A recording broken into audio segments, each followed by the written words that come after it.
Hey, yo, what's up, everybody? This is Isaiah from Player Development. As I'm getting ready for round 2 of camps with the Triangle Shooters, as I'm trying to become an ABA player, back that first week of camp where we were doing workouts every day for 2 hours at a time, I realized because I'm getting older, I don't bounce back as quickly as I used to.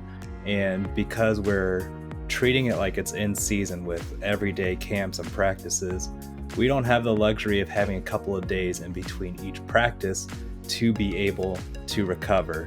So I thought I'd talk to my friend DJ, who is a physical therapist and performance coach, ask him what I might do or what someone might do to be able to recover in the short turnarounds that I have or that you might expect in a season when you're practicing, lifting, and playing games, just not having a lot of turnaround time. So let's talk to DJ and see what he thinks.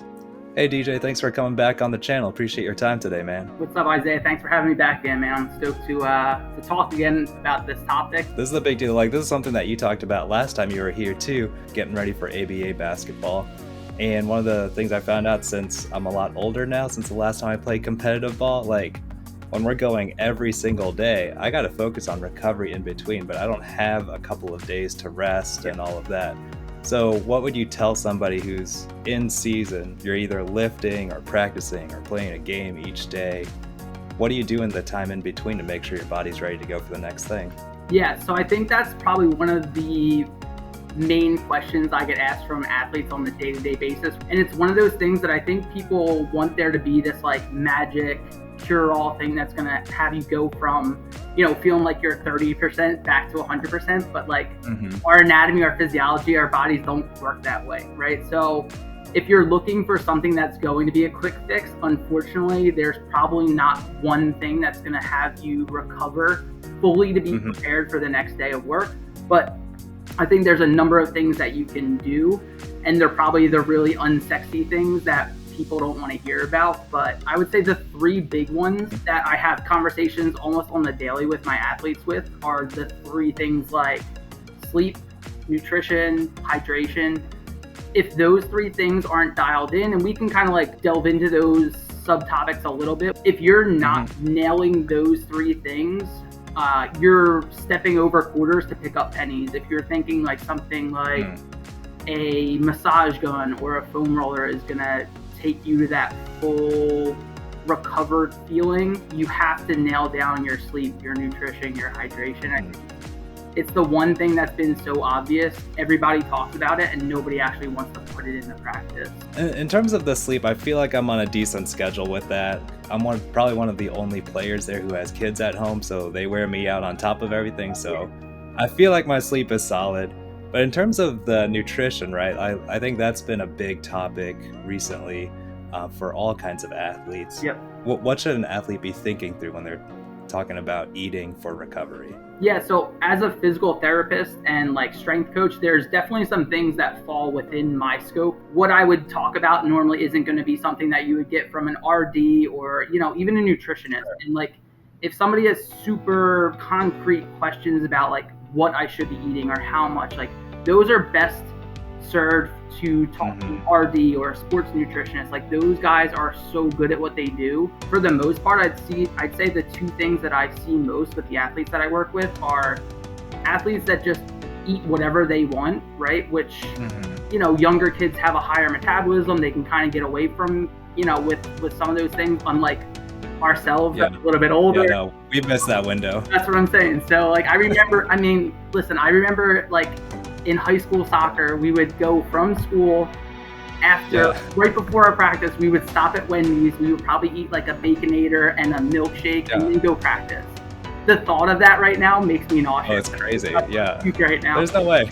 And listen, I'm not saying that young kids shouldn't treat themselves or whatever, but if you're looking to perform at a higher level, then you really got to watch what you're putting in your body, because what you decide to put in your body is going to determine your output on the field, on the court, etc. I definitely think that's probably one of the biggest things, is just being a little bit more mindful of what you are putting into your body, especially around game days and practices and things like that. And the biggest thing that gets me is this whole idea of carb loading and pasta parties, right? And I think they're a great team building thing.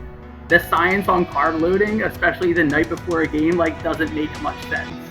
So if you're thinking that those foods are going to be like readily available for the next day, the science doesn't really like point in that direction, but I think it's still a great team environment. I think some of our best high school memories were from pasta parties. So yeah, so I think again, that's probably the number one thing I see is just being a little bit more mindful of what you're putting in your body and not treating your body like a dumpster, right? Like a little bit mindful, eating varied foods, fruits, vegetables, like the very basics of nutrition. And that's another thing, you know, like we talked about briefly on our other podcast, but like things like eating disorders and things like that, like that's a hard concept when you're an athlete. If that is something that you're dealing with, being told that you need to eat a lot of food to fuel yourself is a really challenging hurdle conversation to have. And then again, I think the other thing that I see with our athletes is like an underfueling. This is something that even in the first couple years of being out of school in PT, it's understandable that you can go a couple hours without eating, but there were points where stretches in the day where I might eat in PT school like one meal a day and then and do a workout, right? And you're wondering why you feel sluggish, why the weight's not moving, why you feel like you have no energy on the treadmill. You can't possibly perform at any type of level if you're getting one meal a day. You know, so this summer I'm working with the local high school team that I went to for soccer. So we're doing a strength camp 2 days a week in the morning, and then from camp they go right directly to the turf for like a captain's practice. And then a lot of them are doing other leagues and things like that. So they're training 3 times a day. And when we ask them what they're eating, it's not enough to even get through a half of one of those training sessions. Wow. Under eating or not eating enough food to fuel or even just maintain your basic metabolic needs is like, that's a super dangerous concept. When you're younger, you can get away with a little bit more things, but like, you know, now when I'm hangry, like I don't want to work out. I don't want to do anything. When I have my best workouts, it's when I'm feeling fueled. It's when I'm feeling super hydrated. Like I feel good. What I see from a lot of the younger players that I'm working with is that they're really drastically under eating, right? And I know this whole concept is, you know, the talk of today is about recovery. So if you're not putting enough fuel into your body, you can't possibly recover from that previous workout to be able to go again the next day, right? And I think that's the biggest thing that we're talking about here. So if you're not knocking those couple of things out, it's a huge detriment to performance and health in general. And talk a little bit more about like if somebody is underfueling, like you said, they're not getting enough calories or the right macros and working out a lot like your soccer players are. What are some of the signs that they might notice that, hey, you're not eating enough, or what are some of the risks that you're running if you're not eating enough? So I think we're at week 3 of our 6-week mark. And most of the kids that I'm working with now in the summer have worked with me in some capacity. They've been training to some degree outside of soccer. But with any new program, like if you start something new, your body's going to respond to a novel stimulus. It's probably going to give you some fatigue. Now, after the first week, you do that same 2 workouts again. Like the second week those guys came back, it was like they were fine, like completely not sore, like. And we haven't really changed much in terms of the programming. When kids are coming to me, and this is from past experiences too, like when I've done something like this, the kids that are always coming in tell me that they're always sore, they're not recovering, they're not feeling like they can change the weights they're using. They always tell me they're feeling sluggish, or you're thinking that they have some kind of, nutrient deficiency, or they're not doing the things that they should be doing outside to recover from those sessions, are coming in sore, and I know we haven't changed anything drastically, then I know there's a missing link outside of what we're doing in the gym. So usually those kids will come in, they're always feeling fatigued, they're always feeling tired, but that's when we have these types of conversations like, are you sleeping? And you get the kids that are going to bed at 3 a.m. and they have to be at the gym ready to train, ready to warm up at 7 a.m. As I've run through some plyometric training and some programs, I've seen people talk about how with a lot of plyometric training, like your nervous system slows down and then you need the time to recover so that the signals can fire quicker or more rapidly. So is that a thing? If so, how can we keep that from becoming a problem when you're working out? Yeah, so I think this is kind of an interesting little like question here too, because knowing how old you and I are, right? We're past our, like peak at younger athletic years. It's longer for us to recover. I'm 31. Like I feel like I'm in really good shape, but here's the thing, like especially with plyometrics, it is a super intensive physical and neurologic demand on your system, right? So, which is why guys out there, if you are doing plyometrics, it should be part of like one of the very first things that you do in a training session. You should not be doing a ton of plyos under fatigue, right? And it's different if you're playing basketball, like it's a sport where it's a constant plyometric basically with all the jumping and landing. But if you're training plyometrics, it should be one of the first things that you're doing. Plyometrics are something that I kind of integrate into my programming, but it's something that if your body doesn't see plyos for a while, it almost forgets how to do it. I don't know. I've had a number of clients that have come to me and they're like, I played a pickup game with my grandson. I haven't played basketball in years, and I took, a couple, like a jab step, and I popped my Achilles, right? Oh. Which is the worst injury. Like, dude, don't get me started. If there's one thing I would never wish upon anyone, it's an Achilles repair, Achilles rupture. The best, this is going to be probably a little bit of a crappy answer, but the best way to like prepare yourself for plyos and grow well from plyos is to incorporate plyometric training like regularly in your program. The reason we lose the ability to do those things is because we stop doing them. I think I'm a big advocate now, especially in my own training and training some of the older athletes that I work with, is incorporating plyos through the lifespan so that it doesn't become a foreign stimulus and your body's used to it. So that being said, they are something that takes a lot for our body to recover from. It's more of how do we create a constant, like long-lasting exposure that we keep it fresh in our brain. I think that's why the neurologic demand tends to be a little bit higher, especially if you don't see it. Yeah, absolutely, man. What other thoughts do you have about recovery? What do you think, like, is the bottom line that athletes should know? Yeah, so I'm not such like a curmudgeon that I'm anti foam rollers and massage guns and soft tissue therapy, whatever modality you want to insert in that. I think they're all good as an adjunct, right? But from what I see, everybody, if I bring up the word recovery to an athlete, they're like, oh, what do you mean my massage gun or my foam roller, right? And it's one of those like, I have to go through this spiel again.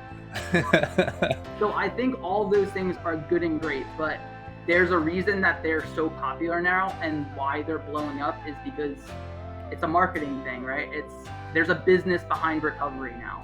And I'm not here to bash on any of those. You guys can look up the research on any of those if you want to make a super educated decision. When I tell you that what people prioritize are the wrong things, like they prioritize the quick, simple fix, or what they think is going to be the quick, simple fix. And they don't want to do the hard work behind the scenes of creating those habits of looking at your day-to-day schedule. The other big thing that we didn't talk about is that I don't tend to do a lot of stretching with my athletes, but I do have them do some kind of like a mobility routine almost on the daily, just finding some time to like get out of that like sympathetic, like go, go, go, I'm being chased by a bear, and learning how to bring yourself back down to a restful state is also a super underutilized tool, right? And if you think about our day-to-days as regular people, as athletes, like everything is a stimulant. Social media is a stimulant, work, stress, kids, everything is meant to, I heard it on a podcast today, it was actually a really great line. Everything in our world is striving for our attention, right? And when our brain sees novel things, it wants more, right? That's why social media is so easy to just keep scrolling, because you're like new. And when you do that, especially in times when you're trying to get a restful night's sleep, like before bed, I'm a huge advocate of not being on your phone in the hour before you go to bed, because all your body sees, your brain sees, is a bright flashing light with new images that constantly trigger like, I want more stimulus. So being in a state where you can kind of like wind down is a super critical part of an athlete's day. I think every athlete should have some directed, whatever they want to call it, mobility program, stretching routine. I think that stuff in my eyes is more a way to like break out of that hustle and bustle mentality. Give your brain like a calming sensation, right? Like dim the lights, put on some like instrumental music, like focus on you for a little bit, do some guided meditation. Like I think all those things are great when they're part of a global plan that involves looking at your sleep, nutrition, hydration, all those other things. And it's definitely like super easy things that athletes can add to their programs, but nobody wants to take the time to do that stuff, right? They just want to spend 10 minutes massage gunning their quads and their calves, and wonder why they feel the same exact way, the next day. Because all that stuff is temporary, right? Unless you give your body some means to hold on to that. Yeah, I think it's just looking at recovery a different way. Like take the business aspect out of it and like forget about like what are these companies trying to sell me, and like what does my body need to get me into a restful state so that I can shut down that day, right? I can go to sleep, my body can do its repair work that it needs to do when we sleep, right? And then how do I wake up, fuel myself, take care of myself to be able to go into practice the next day feeling great? Because that's the other thing too, is that I think everybody thinks that training is where the magic happens. It's when we go to the gym, this is where, we get big and strong, but like you get big and strong when you sleep and recover and your body lays down new stuff. So when you think about your training that way, it gives a whole new, it sheds a lot more light on why the topic of recovery is so big and it's so important.